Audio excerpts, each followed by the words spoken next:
Jadi dari gitu ya sama betis dia antara paha sama Bentuknya nggak berubah, tapi dia kayak tang kayak Gak mau kan lagi asik-asik nonton, terus keganggu nih sama sensor-sensor yang bejibun. Nah, kalian tinggal tonton atau download aja nih eksklusif explicit konten kita. Caranya kalian langsung aja ke aplikasi Noise atau nih, tinggal scan aja barcode yang di depan aku nih. Kapan lagi nih kalian bisa nonton konten Detektif Astral berjam-jam tanpa sensor?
Di Indonesia, tahlilan adalah tradisi yang sudah mengakar. Sebuah momen perpisahan, doa, dan harapan agar yang pergi bisa tenang di alam sana.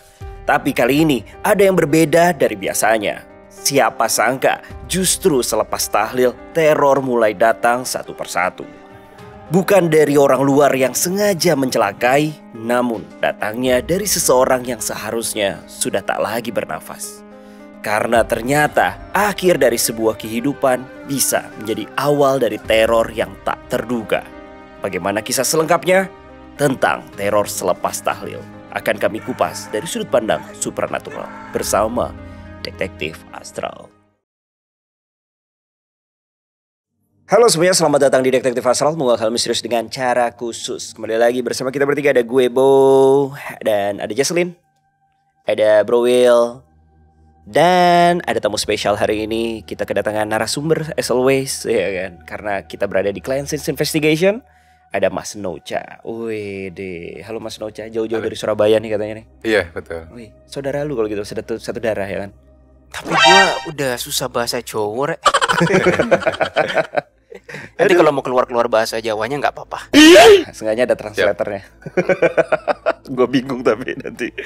Oke, Mas Nocha. Jadi seperti yang kalian dengar di prolog tadi di awal gitu kan, ini ada sebuah kisah tentang istilahnya apa ya?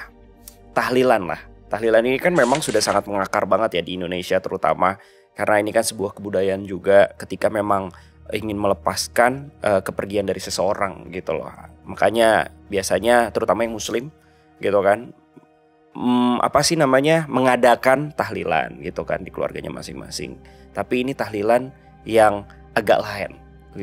Agak lain karena di sini pokoknya kalian dengerin lah. Di sini ada Mas Nocha sebagai narasumber juga ya Mas Nocha ya. Betul. Nanti akan menceritakan tentang tahlilan ini nih. Wah, apa yang terjadi? Pastinya sih menarik nih dari ceritanya, karena ini menjadi sebuah misteri horor yang sangat lekat dengan budaya Indonesia juga nih, tahlilan. Oke, langsung aja Mas Nocha, kita akan dengarkan kisah dari Mas Nocha tentang selepas tahlil ini. Silakan Mas Nocha. Jadi ini sebenarnya ceritanya itu dari pengalaman bapakku, di mana kejadiannya itu terjadi tahun 1989 atau 1990. Jadi ceritanya itu waktu itu ada kerabat datang ke rumah dari Jakarta, tapi rumahnya juga rumah orang Surabaya gitu. Kemudian waktu itu bapak tuh nanya, kerabat ini sebut aja namanya Cak Yanto ya. Nah bapak nanya ke Cak Yanto, Cak, rumahmu tuh di mana Cak? Aku nggak pernah ke rumahmu gitu. Nah Cak Yanto nyebutin nama daerah kan, rumahku di daerah ini gitu. Dan kamu mau main ke rumahku, biar kamu tahu rumahku di mana gitu. Akhirnya bapak ikut ke rumahnya gitu kan. Nah, sesampainya di rumahnya Cak Yanto di daerah ini, itu ternyata di depan gang itu ada bendera kuning yang dipasang. Bendera kuning ini emang kalau di Jawa Timur mungkin ada beberapa daerah juga yang menggunakan bendera yang sama, itu tandanya tentang adanya orang meninggal. Nah, ketika sampai di situ, awalnya ya Bapak nggak kepikiran untuk melayat karena nggak kenal kan sama almarhum gitu. Tapi waktu udah malam, Cak Yanto nawarin ke bapakku, kamu mau nggak ikut ngelayat gitu, ikut tahlilan gitu. Karena zaman dulu tuh kan minim entertainment ya, maksudnya nggak ada handphone, nggak ada mainan apa juga bingung gitu kan. Jadi kalau ada sesuatu yang terjadi tuh akhirnya dibuat untuk ya hiburan gitu, biar ada kegiatan lah gitu. Ikutlah bapakku ke Thailand itu. Begitu nyampe ikut tahlilan, di situ bapakku kenal sama tetangga-tetangga, teman-temannya Cak Yanto di rumah situ gitu kan. Terus bapakku dapat cerita kalau tadi itu sebenarnya ada sedikit perdebatan gitu antara keluarga almarhum dan warga. Oh ya, almarhum ini kita sebut aja namanya Pak Hadi ya, Pak Hadi. Nah, jadi keluarga itu maunya jenazah Pak Hadi ini untuk segera dibawa ke desa asalnya di daerah Kabupaten Lamongan. Ya. Tapi warga waktu itu tidak menyanggupi karena memang Lamongan ini beda daerah ya sama kota Surabaya. Perjalanannya sendiri mungkin sekitar ke daerah itu sekitar 4 jam lah atau lebih waktu itu, karena akses jalannya yang belum bagus gitu kan. Dan keterbatasan sama kendaraan juga, karena waktu itu warga itu niatnya mau nyewa angkutan umum, angkutan kota, angkot kayak bemo gitu Pak di Surabaya. Jadi semacam bemo gitu untuk ke Lamongan itu gitu, karena jauh dan mau bawa beberapa warga untuk representasi. Akhirnya karena berdebat ya, warga itu bilang kita besok berangkatnya Bu, kalau sekarang terlalu malam, sudah malam terus nyari angkutannya susah dan sebagainya. Akhirnya keluarganya itu kan atau istrinya ini kan kalah suara sama warga. Tadi istrinya cuma bilang, ya udah deh Pak, kalau memang seperti itu saya nggak tanggung jawab kalau nanti ada sesuatu gitu. Terus ya udah istrinya masuk gitu kan. Tapi warga habis itu kan ya setelah acara tahlilan itu kan memang ada yang nongkrong gitu kan. Istilahnya kalau di Surabaya itu jagongan gitu. Jadi nungguin jenazahnya sampai besok dikebumikan gitu niatnya. Jadi bergadang sampai pagi. Nah, termasuk bapakku situ sama Cak Yanto juga nongkrong di situ ngobrol. Sembari di dalam rumah itu ada beberapa keluarga yang baru datang yang pengen melihat jenazah atau mau mendoakan jenazah sebelum dikebumikan besok gitu kan. Nah, waktu itu bapak asik ngobrol aja dan posisinya itu bapak duduk di meja yang kursinya itu ada 4. Jadi posisinya bapak itu memunggungi rumah almarhum, rumah duka gitu. Waktu lagi asik ngobrol, kira-kira mungkin sekitar jam 10 malam, tiba-tiba dari dalam rumah itu ada teriakan gitu, ada teriakan yang heboh, dan orang-orang yang di dalam rumah itu langsung berlari keluar gitu. Semburat kemana-mana sambil teriak-teriak gitu kan. Waktu itu bapak masih nggak tahu nih ada apa. Terus bapak sadar kalau teman-temannya di depannya tadi, bertiga di depannya tuh sudah berdiri dan juga ikut lari gitu. Karena bapak itu memunggungi rumah, jadi bapak itu agak bingung loh, ini ada apa sih gitu kok semuanya lari. Jadi juga memunggungi jenazah juga dong. Iya, jadi nggak tahu kondisi di belakang itu ada apa, nggak tahu waktu itu. Jadi bapak masih bingung, waktu itu bapak akhirnya berdiri dan mau noleh gitu, karena mau lihat ada apa sih gitu kan. Keributan itu. Betul. Waktu mau noleh ini bapak itu ada entah ketabrak sama siapa warga yang lari. Jadi bapak tuh jatuh dan entah waktu itu kepalanya tuh kebentur apa, entah batu atau meja, kursi yang di situ kebentur pokoknya. Sampai akhirnya bapak tuh agak pusing gitu. Bahkan itu sampai berdarah kalau nggak salah, kayak ada luka baret gitu. Nah, di saat itu semua orang udah lari gitu, tinggal bapak seorang di situ yang masih situ dengan kondisi pusing menghadap ke tanah. Nah, waktu jatuh inilah bapak itu badannya sedikit menghadap ke arah rumah gitu kan. Bapak di situ melihat dari dalam rumah keluar sesosok tengkorak, ya seperti jenazah yang berdiri di pintu dan mulai berjalan keluar. Jadi terdengar juga suara seperti tulang yang bergesekan kayak kretek gitu. Saat tulang belulang itu bergerak gitu. Kalau warga situ nyebutnya mungkin jerangkong. Kurang lebih seperti itu. Kalau bapak itu waktu itu karena tadi kondisinya pusing, jadi nggak seberapa detail melihat bentuknya, tapi kelihatannya itu seperti tengkorak gitu karena putih. Nah, dan terlihat sangat kurus seperti tulang aja, nggak kayak ada kulitnya.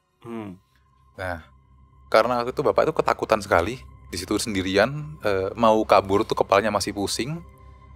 Jadi bapak tuh cuma menutup mata, merem sambil mendengar suara itu mendekat gitu. Suara itu semakin dekat.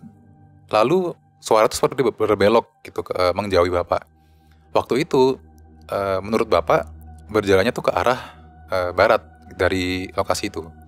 Kebetulan emang arah barat ini arah Lamongan dari Surabaya ke barat laut lah, barat sama utara kan gitu. Waktu suara itu udah agak jauh dan mulai tidak terdengar lagi suara keretak-keretak itu, tadi Cak Yanto itu lari balik gitu mau jemput bapak. Jadi bapakku kan namanya Anet ya. Jadi Net kamu nggak apa Net? Terus ternyata lihat bapakku terbentur, luka, ada benjolan dan ada darahnya sedikit. Net, pulang. Jadi bantulah bapakku pulang ke rumah Cak Yanto. Gitu.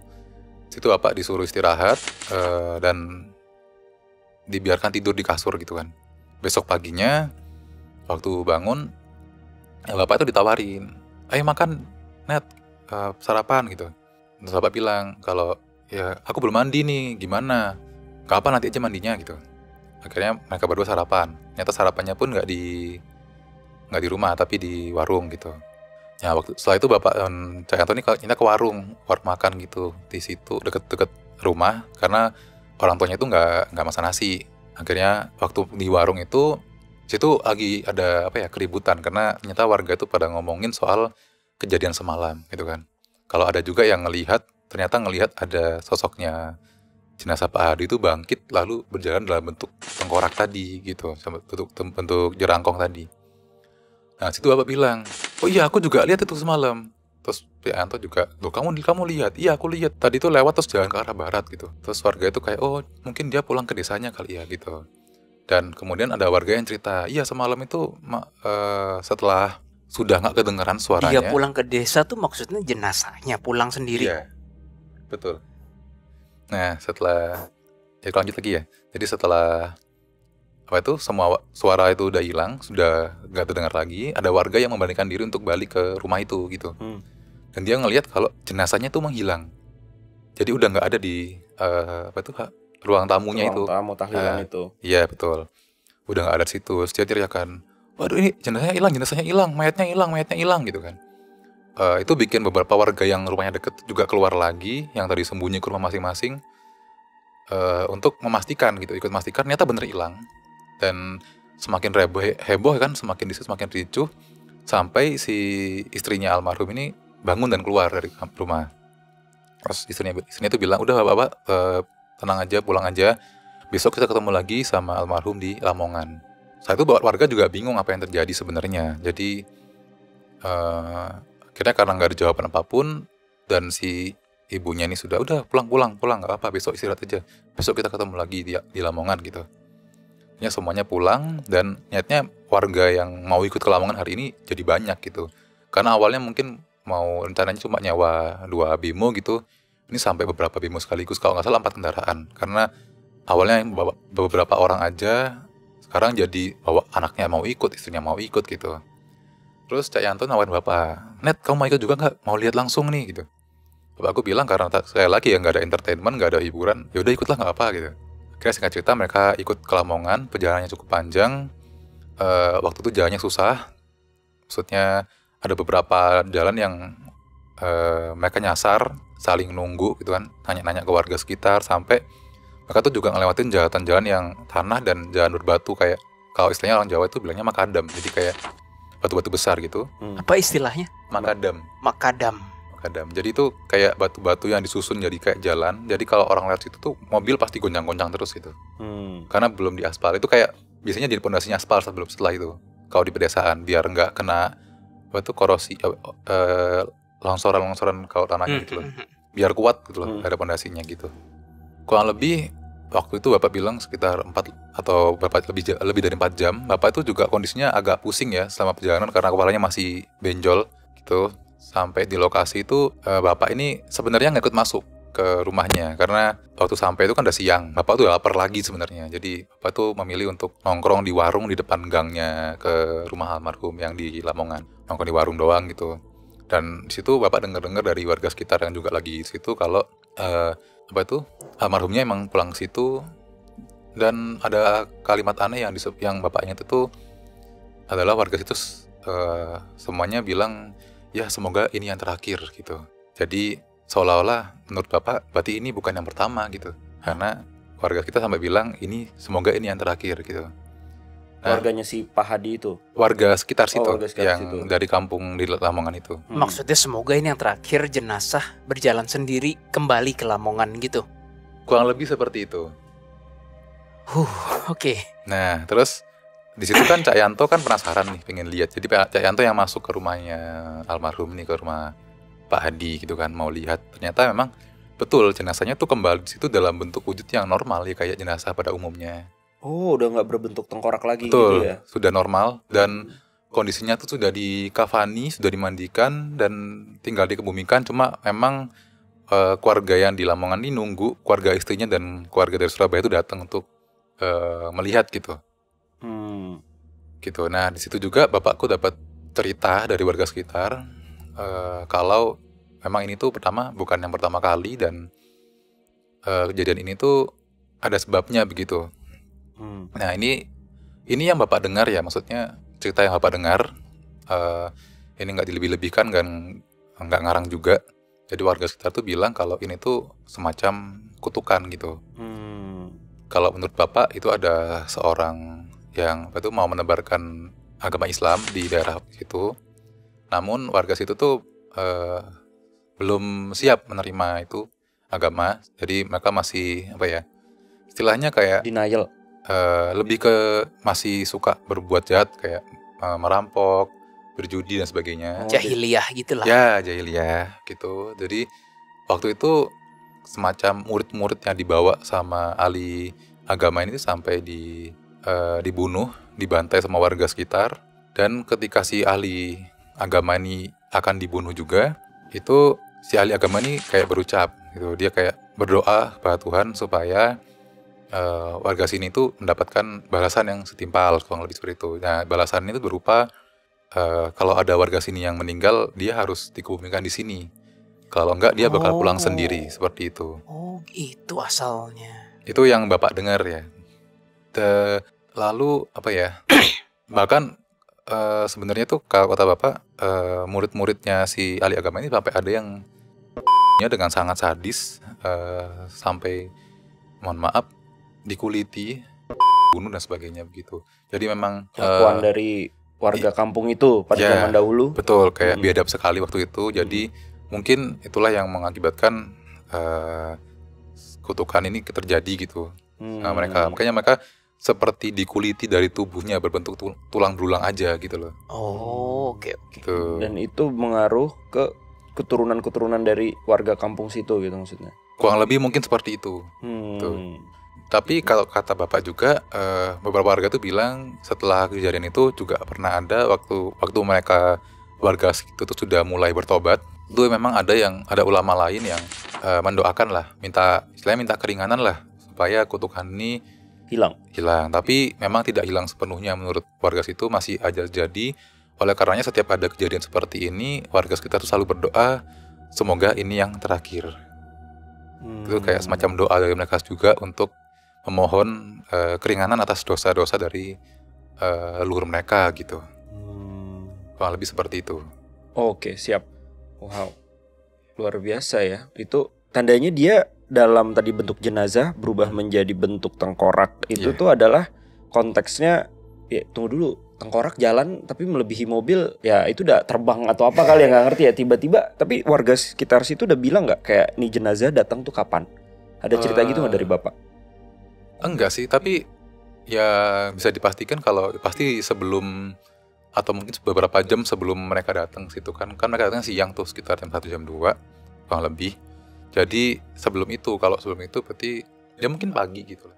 Oh. Tapi kalau ngomongin soal jalan kakinya ya, maksudnya itu kan kita nggak tahu itu kan Proses gaibnya iya, gimana kita nggak proses tahu. gaib. Gaibnya. Entah dia di jalan awalnya mungkin terlihat berjalan pelan-pelan, tapi kalau udah gak kelihatan mata manusia, mungkin dia melayang atau teleportasi, aku nggak tahu. Iya, nggak ada yang tahu. Iya, karena sudah nggak terlihat lah gitu. Tiba-tiba di warga Nyampe sekitar aja. nyampe aja di rumahnya gitu. Pak Hadi itu kan. Yang di kampung Yang di di Lamongan, kampung, betul. yang di kampung di Lamongannya itu. Cuma satu hal makna dalam dari yang ini, setidaknya gue ngerti kenapa tengkorak. Karena kan kutukannya tadi itu murid-murid ahli agama itu kan dikuliti kan. Betul. Terus kayak mengucapkan sumpah, bukan sumpah, kutukan gitu kan ya. Iya, kayak Jadi orang-orang yang di Lamongan bagi yang ya yang kena Kampung yang kutukan, berada di Lamongan. ya yang di kampung itu yang kena kutukan dia meninggal seperti itu. betul. Ya itu gue baru nangkep itu. Seperti perwujudan dosanya lah. Iya kurang lebih. seperti ya. Karena nih mungkin eranya tahun berapa tuh ya? Eh, Penyebaran, maksudnya ulama dari penyebar agama itu. Nah, Bukan zaman Wali Songo kan? Nggak tahu. sebelumnya. Lebih tua dari Wali Songo. Iya, jadi menurut warga sekitar kemungkinan ya, yang Bapak tangkep tuh kemungkinan kan sebelum era Wali Songo tuh emang sudah ada apa itu orang-orang Arab yang bertrading ya, apa itu berdagang di Indonesia. Tapi waktu itu sambil mereka menyiarkan Berdagang. Islam belum dapat nih, warga Indonesia belum menerima. Kemudian muncullah Syekh Maulana Malik Ibrahim yang datang lagi di gelombang kedua lah kurang lebih dari Arab. dari pedagang Arab ini yang mendapatkan dan berhasil membentuk Wali Songo tadi. Nah, jadi kemungkinan menurut Bapak ulama kedua yang mendoakan untuk meringankan itu adalah salah satu dari Wali Songo. Oh justru terduganya ulama yang salah satu dari Wali Songo yang mohon keringanan. Betul. Berarti yang Dugaannya. memberi kutukan sebelum itu Sebelumnya, lagi ya. Karena Wali- yang Islam yang pertama dulu kan memang Indonesia masih banyak yang Hindu dan Buddha dan masih Iya. menolak banget waktu itu Islam. Masih animisme Timelinenya juga. kapan sih? Tim kreatif Wali Songo timelinenya kapan? Gue sejarahnya maaf Iya. agak jelek. Kalau Bapak itu jago nih. Abad ke-14. Iya, Oh 1300. Ya 1300. 1300-an. Itu yang kedua. Ya kan kalau Wali Ya, Songo ini jadi sebelumnya. katanya before that. Before that. Heeh. Wah Seribuan itu sih ya. Indonesia masih Sangat jadi Hindu apa ya? sekali. Masih Iya. jadul banget Masih sih. kerajaan-kerajaan, betul. Tapi apakah itu setiap warga asli sana memang seperti itu terjadi? Apa cuma di beberapa orang aja? Nah, Kalau menurut cerita. Kalau menurut Bapak waktu itu orang-orang di kampung yang di Surabaya ini, yang daerah rumah Cayanto ini memang sudah mengenali kalau biasanya warga dari desa spesifik itu yang di Lamongan banyak yang seperti itu. Jadi warga sekitar tuh kalau ada orang meninggal yang orang itu berasal dari daerah situ sampai saat ini masih ada rasa takut kalau akan menjadi seperti itu juga. Gitu. Tapi memang setelah aku menelusuri lebih lanjut ya ke kampung itu di Surabaya itu, memang katanya ada yang di Surabaya bukan di iya, Lamongan Surabaya, ya? betul yang Oke. Surabaya. Itu udah ada beberapa warga yang tidak mengalami Hal serupa. hal serupa gitu. Yang ya meninggal biasa aja. Di tempat yang belum tentu kampung itu. Betul, yang bukan Oke. di kampung itu. Yang kebanyakan memang katanya warga situ, warga dari desa spesifik di Lamongan ini tuh banyak yang tinggal di kampung yang di Surabaya ini. Kayak mereka bermigrasi Ya, bermigrasi. Oke, urbanisasi ke kota gitu. Oke. Istilahnya seperti itulah. Jadi konteksnya kutukannya itu adalah mereka akan kembali ke desanya itu, Desa kelahirannya tadi. kelahiran mereka, Betul. desa kelahiran mereka ya. Iya, betul. Mau betul. dimanapun itu mereka dengan bentukan kayak jerangkong kayak gitu ya. Iya, tapi mungkin desa kelahiran yang maksudnya desa spesifik satu di Lamongan itu aja. Iya di Lamongan itu. Betul. Nah kebetulan yang Pak Hadi ini meninggalnya di Surabaya. Betul. Oke. Jadi makanya dia kayak baliknya ke Lamongan situ. Nah, itu juga yang membuat si keluarga dari Pak Hadi itu minta untuk untuk mengantarkan jenazah Pak Hadi malam itu juga. Oh. Karena mereka takut orang-orang akan melihat perubahan ini. Dan gitu. ternyata kejadian. gitu. Ternyata bener kejadian. Makanya istrinya itu kan bilang, nanti kalau ada apa-apa saya nggak tanggung jawab gitu. Oh jadi itu sempat terjadi keributan di awal tuh. Pengen "Ayo, secepatnya anterin udahlah secepatnya." kita. Iya. Betul. Karena mungkin orang-orang di Surabaya itu termasuk bapak mungkin ya. Maksudnya Sudah tahu. di Islam tuh ada budaya lebih baik memang dikuburkan secepatnya. Betul, betul. Gitu loh. Jadi kali mungkin nggak ngehnya gitu kali ya. Ya, lebih spesifiknya tuh karena kalau Islam itu kan pergantian harinya itu kan maghrib. Jadi setelah petang itu ganti hari seharusnya. Jadi kalau jika meninggalnya setelah maghrib, maka boleh dimakamkan besok pagi atau besoknya. Tapi kalau sebelum maghrib, seharusnya di hari itu juga. Nah, Pak Hadi meninggalnya sebelum Sebelum maghrib. maghrib, betul. Kan Mepet waktu itu waktunya. bapakku kan datang sore lah ke kampungnya Cak Yanto, ke Thailand kan malam. Jadi sore itu sebelum sore udah meninggal. Wah, tapi mepet banget ya waktunya ya. Iya, waktunya mepet karena mungkin zaman segitu kan untuk angkutan umum demo itu kan bukan sulit, lebih ke rame sih, penggunanya banyak. Karena nggak ada ojol ya kan, jadi mereka kalau sehari-harinya pasti narik gitu kan. Ini tahun berapa kejadiannya? Tahun 89 90-an. Jadi emang semua nggak banyak yang punya kendaraan pribadi, ya kan. Akhirnya semua bergantung sama angkutan umum. Betul. Kalau angkutan umum ini seharian udah narik, ketika malam dimintain tolong untuk nganter apapun, mungkin mereka udah capek gitu kan. Makanya warga juga bilang kalau emang nggak ada dapat kendaraan gitu. Adanya besok, karena besok bisa lah kita pesan dari malam, Pak, besok pagi jangan narik ya, besok saya charter gitu, ya kan. Kurang lebih seperti itu. Oke. We got it, the story. Nah, langsung kita masuk ke sudut pandang detektif Astral nih. Kalau dari yang kalian lihat nih, atau first impression dari kisah Mas Nocha ini gimana nih? Ini kan kayak konsepnya sebuah kutukan ya, kurang lebih ya. Sebuah kutukan yang memang sudah lama banget, ya kan? Malah sebelum zaman Wali Songo, malah Wali Songo datang di situ untuk mendoakan, ya kan? Tandanya lebih lampau lagi. Kalau ngomongin zaman dulu tuh ada aja pasti cerita-cerita yang bisa dibilang agak berbeda dari logika kita gitu kan, jauh gitu kan. Apalagi kalau kita lihat cerita-cerita tentang Wali Songo aja juga udah banyak yang wow juga ya. Istilahnya jin dan manusia tuh kayak masih apa ya? Termasuk yang kontek-kontekan banget lah gitu. Termasuk yang kontroversial banget. Wali itu 9 kan? Iya. Termasuk yang Sunan yang ke-9 tuh. Ada yang bilang itu jahat, ada yang bilang itu baik. Sampai sekarang gue juga masih simpang siur. Syekh Siti Jenar. Iya. Banyak lah kisah-kisahnya juga kan. Iya. Nah, tapi kan itu balik lagi ya. Itu kan kayak cerita rakyat juga kan yang turun menurun. Oke, Jess, kalau menurut kamu gimana, Jess? First impressionnya, Jess? Menurut aku sebenarnya kita butuh data yang lebih lagi sih, Kabo. Jadi kita butuh foto. Iya, foto tempatnya. Beda. Oh, beda ya, oke ya. Terus foto orang yang bersangkutan, yang jadi jenazah gitu. Dari jenazah-jenazahnya juga sih ya. Tapi karena ini cerita lampau juga ya, Bro Nocha ya. Memang untuk katalis-katalisnya itu tuh agak sulit sih untuk didapatkan juga kan. Seenggaknya minimal dari Pak Hadinya gitu kan ya, minimal atau enggak kampung. Tapi ya kampung di Lamongan kita cari lagi juga luas lagi, Bro. Ya, luas. Pasti luas. Dan aku sendiri sama bapak itu juga nggak tahu pasti lokasinya. Karena bapak sudah lupa untuk jalannya, dan maksudnya bapak juga waktu itu kondisinya pusing, jadi nggak merhatiin jalan gitu sih. Jadi malah nggak inget pastinya desa mana, lupa juga namanya gitu. Berarti bapak waktu itu kan pusing kan katanya kan. Betul. Waktu ngelihat jarangkong itu, bapak dalam keadaan sadar tidak sadar atau dalam keadaan full sadar atau gitu? Sadar. Karena cuma nggak sampai pingsan sih soalnya. Oke. Sampai bapak kan masih bisa bertahan dengan menutup mata supaya tidak perlu melihat sosoknya begitu. Dan bapak masih mendengar suara itu menjauh. Bertahan untuk nggak melihat sosok. Iya, karena tapi sempat melihat nggak bapak? Sempat. Tadi waktu pertama kali habis kebentur tuh kan pusing, terus dia noleh gini loh, sosok, terus bapak takut langsung tutup. Iya. Gitu. Abis itu hilang. Habis itu nggak hilang, terdengar suaranya mendekat lalu menjauh melewati mata. Tapi tutup aja lah. Tutup mata. Iya. Cuma dengar suaranya tuh mendekat sampai deket banget, terus kayak dia tuh berbelok gitu. Iya.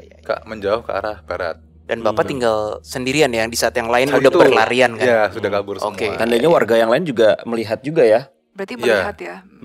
Jadi besar warga terutama yang di dalam rumah itu pasti melihat atau menghadap ke rumah lah. Dan semua ceritanya sama. Maksudnya semua warga yang lihat bentukannya, maksudnya melihat si almarhum seperti itu.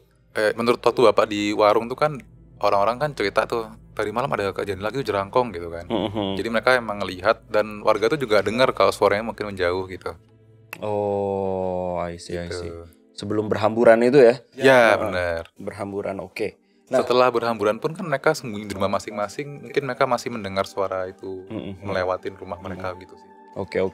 Gitu. Nah, kali mungkin karena katalis yang kurang juga, kita coba menelaah dari ini kan sebenarnya cerita seperti kita ngomongnya apa ya? Undead ya. Zombie gitu kan istilahnya gitu kan. Iya, Atau hitungannya itu zombie. Ini Walking Dead ini. Mayat berjalan. Ini kan sebenarnya udah banyak ya di Indonesia kan ya. Mungkin dari tadi tuh yang jerangkong juga termasuk. Iya, jerangkong. Ya kan. Tapi entah itu astral atau bukan ya, tentang jerangkong itulah ya. Atau enggak kalau kayak di mana? Kayak di Toraja kan juga ada tuh tradisi Manene juga. Iya. Dan lain-lain gitu kan. Walaupun kalau tradisi Manene sendiri semuanya itu berawal karena ada seseorang yang memang merawat leluhur lah gitu kan ya, mayat dari leluhurnya, terus dari situ kok keberkahan datang terus gitu kan. Kalau dari Manene sendiri, sebenarnya di Indonesia tuh berbagai macam gitu kan budayanya juga, dengan cerita-cerita culture-nya juga gitu kan, budaya-budayanya. Nah ini kan agak sejenis-jenis nih, tapi walaupun membedakan ini adalah lebih ke arah kutukan gitu kan. Nah gue gak tahu kalau dari sudut pandang kalian, kalau dari mungkin budaya lain lah, kalau yang dilihat dari Manene sendiri itu tuh seperti apa sih kalau dari sudut pandang kalian lihat tuh? Kalau Manene sih kayaknya bukan kutukan ya, Bow. Itu kan sejenis penghormatan lah. Penghormatan yang udah menjadi ritual dan bagian dari budaya Tanah Toraja kan. Dan itu diyakini sebagai ritual suci. Kebetulan kita DA pernah dapat beberapa klien Toraja. Ada kan? Sekitar 2 atau 3. Dan mereka memang mengakui untuk upacara seperti itu ada. Dan memang cukup memakan sumber daya kapital yang besar ya, bisa sampai ratusan kan. MM-an juga bisa, tergantung derajat. Nah kalau pertanyaan lu tadi, menurut gua gimana ya, yang Manene itu memang ada sih aroma magisnya. Tapi memang per klien ya, pengalaman DA, memang kita belum menemukan klien Toraja sampai berpuluh-puluh, tapi dari 3 itu mereka sendiri juga bilang rata-rata jenazahnya itu setelah mungkin diprosesikan dengan cairan-cairan awet proper gitu, memang diaraknya oleh manusia ke tempat peristirahatan akhir. Yang aku ngelihatnya tuh bentuknya kayak bukan perbukitan, apa ya bahasa Indonesia? Tebing yang diukir atau gimana, terus dikumpulin semua di situ. Tapi klien kita bilangnya rata-rata memang diarak oleh human. Mereka juga pernah dengar bahwa ada ritual bahwa jenazah itu berjalan sendiri di Tanah Toraja. Tapi klien kami juga belum pernah melihatnya. Mereka melihatnya oleh tangan istilahnya diarak oleh pemuka ritualnya di situ. Lalu gue melihat lagi ini banyak jenazahnya, bukan jenazah, skeleton itu kan dikumpulin ya, Mas Noca di di tebing itu. Wah itu baru berasa banget. Ada emosi, it's more than hanya kelihatan aja. Coba kamu yang jelasin. Oke, jadi itu kan sebenarnya dibedakan ya. Ada yang jenazah orang berada, ada yang jenazah rakyat biasa. Nah yang rakyat biasa itu entah kenapa kami merasakan lebih legowo, lebih oh ya sudah, maksudnya urusan aku di dunia sudah selesai. Jadi aku akan lebih legowo untuk ke perjalanan selanjutnya. Nah sebaliknya orang-orang kaya yang di sana kan itu katanya ternyata bisa ada yang sampai 20 tahun, 30 tahun. Jadi kayak di apa namanya? Ratusan tahun pun juga ada. Iya, skeletonnya ditaruh di situ. Ditaruh di situ gitu. Nah mereka beramai-ramai ingin melihat jasadnya gitu loh. Jadi belum bisa move on ke next dimension. Arwahnya maksudnya, jiwanya. Iya gitu. arwahnya. Melihat apa Jess? Untuk melihat upacaranya kayak wah gitu, maksudnya keluarga saya nih gedong-gedongan nih misalnya gitu. Jadi malah yang dari tingkatan atas itu, maksudnya mungkin dari derajat yang tinggi itu mereka lebih stay di sana gitu ya. Jiwanya leluhur lebih melekat. Lebih melekat.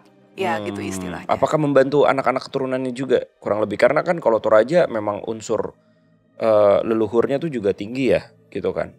Apalagi yang kita mesti research lebih. Iya, kita mesti research lebih sih. Tapi kalau leluhur yang ikut campur ke orang yang masih hidup, kita pernah beberapa kali nemuin. Kalau yang kasusnya Mas Noca itu kan kutukan dari sebelum Wali Songo, dan dipercaya itu ngefek ke jenazah. Ini baru sih, Bow. Gue bilang ini kasus baru, bukan kasus baru, cerita baru, kisah baru, atau intinya baru aja yang kalian temukan, yang Mas Noca yang kami temukan. Karena kalau kutukan yang kami pernah temukan itu biasanya bukan si korban itu jadi berjalan sendiri, lebih ke yang practical daily life. Misalnya ada aja keluarga yang nggak ada satupun tersisa, semuanya meninggal muda.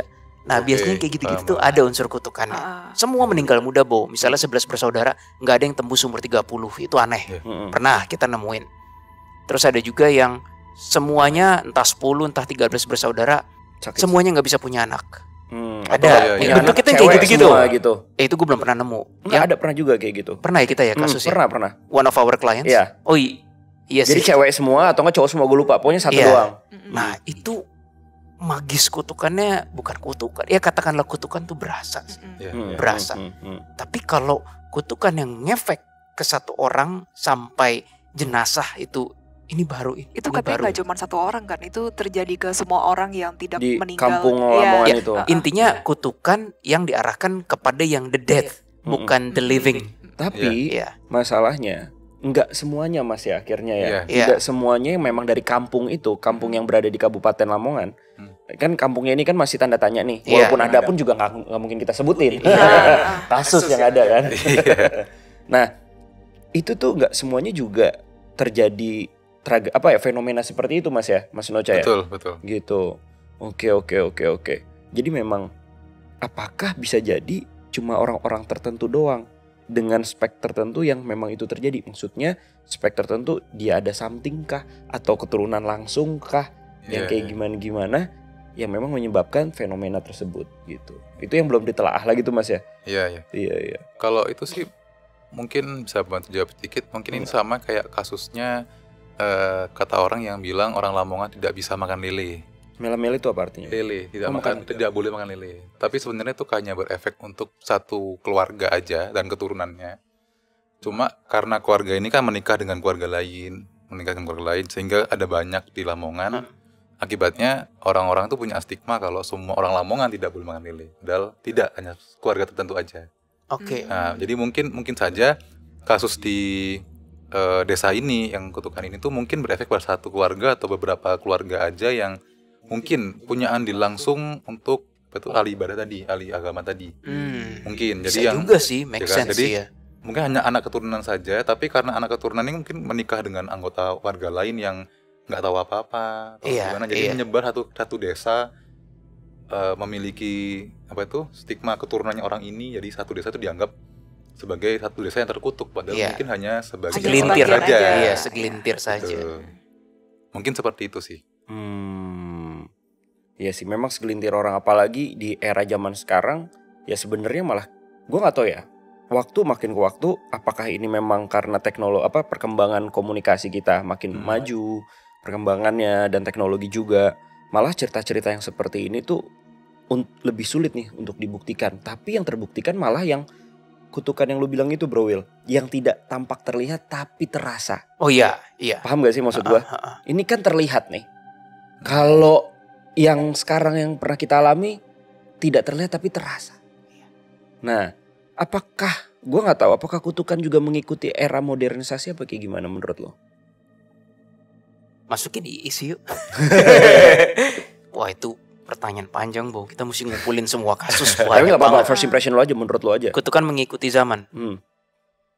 Karena kalau kita dengar cerita lagi kutukan yang piramid lah apa, itu kan juga gila-gila juga kan. Paling kalau zaman-zaman dulu juga, maksudnya zaman kenabian juga kan, era-era. Itu kan juga kalau ngomongin soal kutukan, itu semuanya juga di luar akal logika juga gitu. Menurut gue sih ngikutin as long as manusia masih ada sih. Selama manusia masih punya kepala, tangan, kaki, organnya masih sama, mau sampai 1000 tahun ke depan pun energi seperti itu mungkin masih ada aja.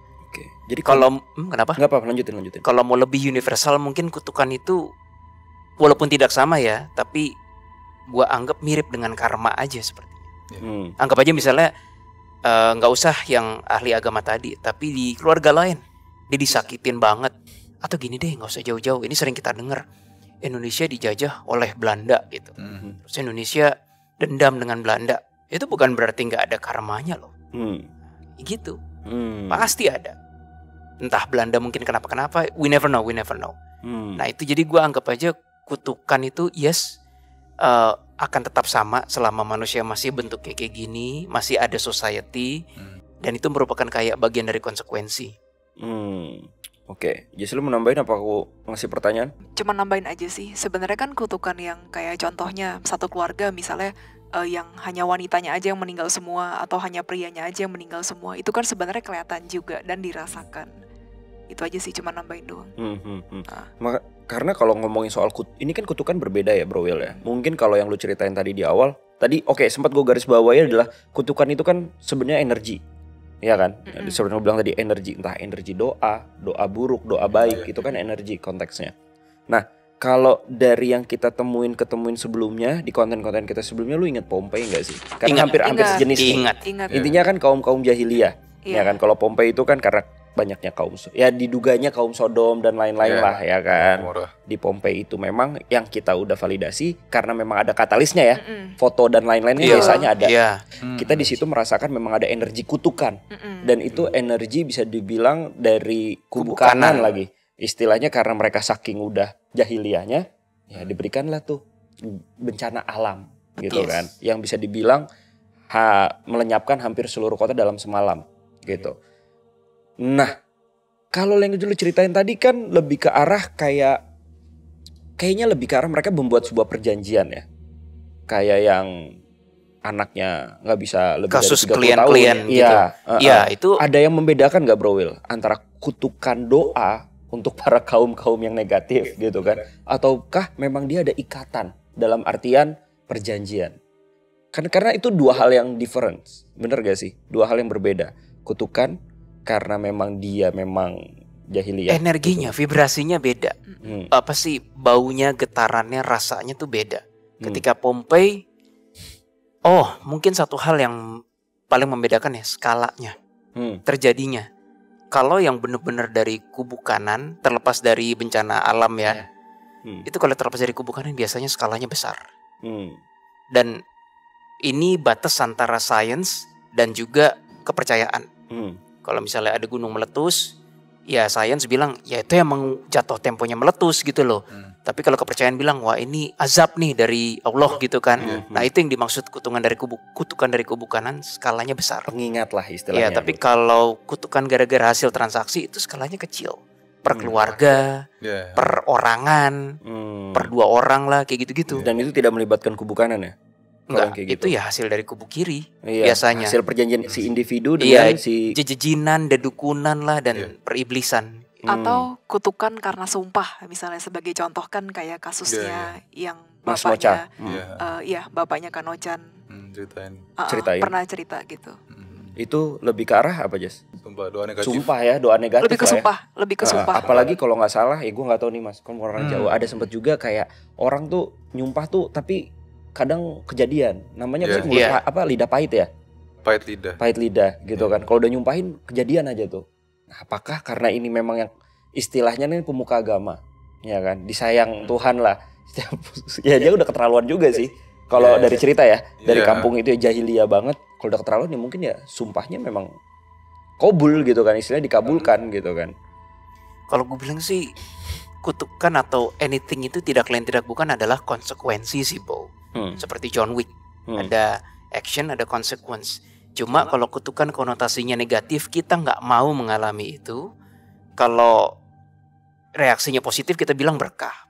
Padahal sebenarnya itu konsekuensi aja, menurut gua.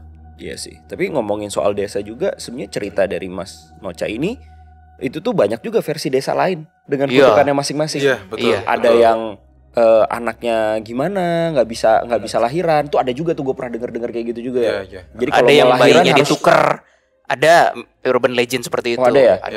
Ada juga ya, ini kan balik lagi urban legend kan.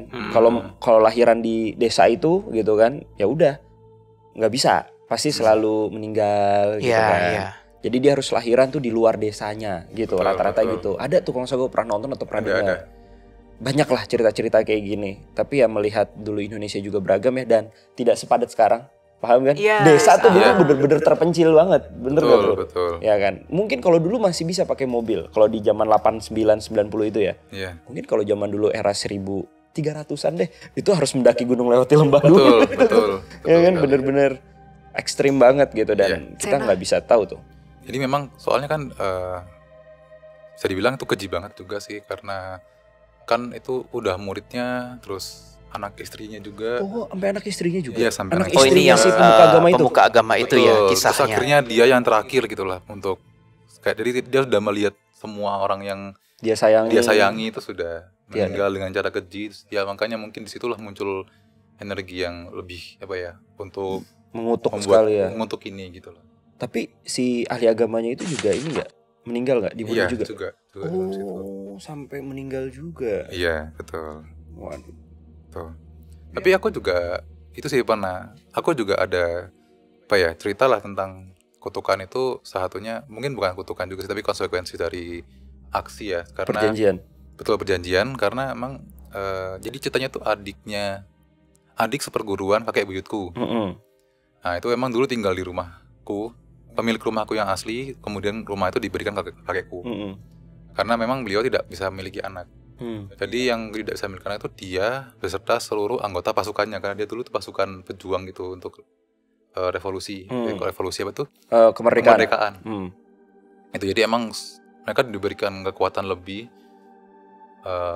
Tapi itu tadi apa tuh harganya itu tadi yang dia nggak bisa, seluruh pasukan ini tidak bisa memiliki anak gitu. Oh. Konsekuensi. Salah satu ceritanya itu waktu itu pernah mereka lagi rapat gerilya lah sudah bilang kan, diam-diam di sebuah gubuk. Ternyata satu orang tuh nggak datang dan satu orang ini tuh melaporkan lah ke pihak Belanda. Oh, waktu cepu. itu. Cepu betul, dia nyepuin.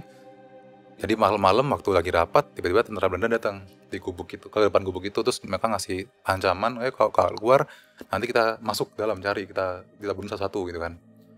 Situ kakek adik seperguruan kakekku ini, kakek buyutku ini langsung merintahin semua teman-temannya ini untuk diam, tidak bergerak, tidak bersuara.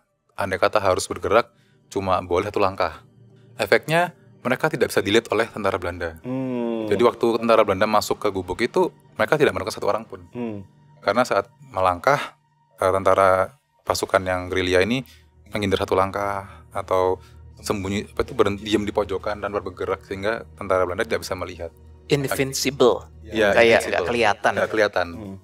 Akhirnya si cepunya ini yang akhirnya malah dihukum oleh tentara Belanda karena dianggap berbohong. Seperti itu. Salah satu kelebihannya. Gue juga pernah denger ini dari gurunya bokap gue. Sama. Oh, emang zaman-zaman era pejuang begitu Kayaknya begitu sih. Iya. Jadi zaman dulu mungkin kalau nggak punya pegangan seperti ini, mungkin mereka tidak bisa bertahan melawan tentara Belanda yang punya senjata lebih lengkap gitu. Mungkin. Jepang dulu terutama Jepang juga. juga gitu kan. Ya kan kita pakai bambu runcing doang juga ya kan, tapi bambu runcingnya didoain dulu. Mungkin seperti itu. Bambu runcing sakti. Tapi ya begitulah memang era zaman dahulu ya. Memang unsur budaya Indonesia tuh nggak lekang dari memang hal magis juga sih. Gue mempercayai itu karena banyak hal yang bisa dibilang Indonesia tuh udah berbagai macam culture budaya dan kepercayaan, animisme, dinamisme juga ada di Indonesia semua. Dan di situ kan Indonesia lagi mau menyatu kan untuk kemerdekaan. Segala cara ya dipakai gitu untuk kemerdekaan. Apalagi kalau di konten-konten kita sebelumnya kan tentang Hokage sebelumnya kan, kita ngerasakan energi magis juga yang begitu kuat kan, gitu. Mereka pun juga istilahnya bersentuhan lah dengan dunia seperti itu. Apalagi yang bawah-bawahnya gitu kan, pasti dong, nggak mungkin enggak gitu. Sampai sekarang aja tetap update kok. Nah, tapi itu kan konteksnya memang berbeda Bro Will ya. Itu perjanjian kalau kayak gitu yang itu. Ada konsekuensinya. Akhirnya nggak punya anak tuh Mas Nocha tuh sampai sekarang keluar. Udah Pak D sampai meninggal. Kita nyebutnya kakek buyut. Kakek buyut. Karena adik seperguruan kakek buyut. Jadi keturunannya tuh udah nggak bisa punya keturunan. Akhirnya tadi tuh karena nggak punya keturunan, akhirnya rumah yang dimilikinya itu dihibahkan sebenarnya ke kakekku. Dan rumah ini sampai sekarang masih kita tinggalin. Gitu. I see. Jadi memang tidak ada. Dan rumah itu dulunya adalah gubuk yang dibuat rapat itu. Oh, jadi masih ada residu perang juga tuh. Iya. Gitu. Residu energi tuh. Betul. Ada horor-horor juga tuh di rumah tuh. Sampai sekarang masih horor. Masih. Ya, penelusuran. Itu kayaknya lebih seru Mas. Tapi basically balik lagi memang kutukan itu ada ya Bro Will. Ada. Entah dari energi doa ya kan, karena kalau gue lihat dari dengar ceritanya asal usulnya ya balik lagi sih. Gila ya, sampai murid, istri, sampai dianya sendiri aja dihabisi gitu kan. Betul. Which is itu energi dendam pun walaupun ya pemuka-pemuka agamanya pun sakit hatinya sih bener-bener sakit hati banget, makanya dia berdoa ya. Iya. Dari situ sih ya tinggal kutukannya itu berjalan sih. Tapi ya balik lagi, semoga sih itu tidak terjadi lagi sih Mas ya. Betul. Walaupun terjadi lagi, siapkan handphone, siapkan macam-macam langsung viral. Kan udah viral KDM barusan. Apa? Ganti rugi yang di Nah ya beda itu beda konteksnya mirip. Aduh kok jadi politik nih channel gitu kan, horor. Oke, nah Mas Nocha, tapi konteksnya emang cerita ini ada dari tahun 89 dan Iya. baru diceritakan kembali sebenarnya kemarin sama Bapak ya langsung ya katanya. Sebelumnya saya sendiri cerita, kemudian tahun ini beberapa waktu yang lalu Bapak cerita langsung. Bapak cerita langsung Iya, di channel Lentera Malam ya kalau nggak betul, salah ya. betul. Betul. Dan kalau nggak salah dari cerita ini akan diangkat menjadi sebuah film. Iya, betul sekali. Waduh, dengan judulnya adalah Selepas tahlil. Selepas Tahlil. Abangku Jamal hebat. Ini film pertamanya LM nih, Iya, ya kan? betul. Luar biasa banget Tentara Malam. Oke, nah Selepas Tahlil ini bakal tayang di tanggal berapa? 10 Juli 2025. 10 Juli 2025 dan itu based on true story dari yang diceritakan sama Bapak ya. Ya, terinspirasi dari cerita saya tadi. Oh, dari Bapak cerita tadi, betul. kan Anda juga terinspirasi dari cerita Bapak. Iya, betul. Iya, bisa dibilang yang original Bapak Bapak. Anda. Betul sekali. Betul. Dilarang mendiskreditkan narasumber ya. Iya, tidak. Biar seru terakhir-terakhirnya, biar komedi dikit. Dari tadi gue udah serius, susah nih nahan mulut. Iya, gue nungguin kok si Bow nggak kumat. Iya ya tumben ya. Iya kayak aku rindu kumatnya Iya dia. sama. Cukup di terakhir aja kumatnya gitu. Hari ini kayak wah kita sangat profesional. Jadi tanggal 10 Juli di bioskop terdekat ya kan Selepas Tahlil akan tayang. Iya. Waduh, di situ pastinya ada perubahan-perubahan cerita atau memang bakal seperti apa nih kejutan-kejutannya? Udah nonton belum sih? Oh belum ya? Premiernya kan minggu nanti ya, minggu ini ya? Hari ini besok ya premiernya. Tanggal 6. Oh iya lusa ya. premiernya. Belum tahu. Oke, jadi masih deg-degan juga ya Mas Iya. Nocha ya? Masih deg-degan. Sang pemilik cerita. Ingin tahu ceritanya seperti apa ditayangkannya nanti. Eksekusinya. Eksekusinya luar biasa. Betul. Ini PH-nya Visinema. Wah, Iya. kalau udah Visinema sih idealis sekali sih kalau Visinema sih kalau Iya. menurut gue ya. Jadi akan diramu menjadi sebuah karya yang bisa dinikmati dan luar biasa sih gue yakin sih. Ya, amin. Amin. Amin.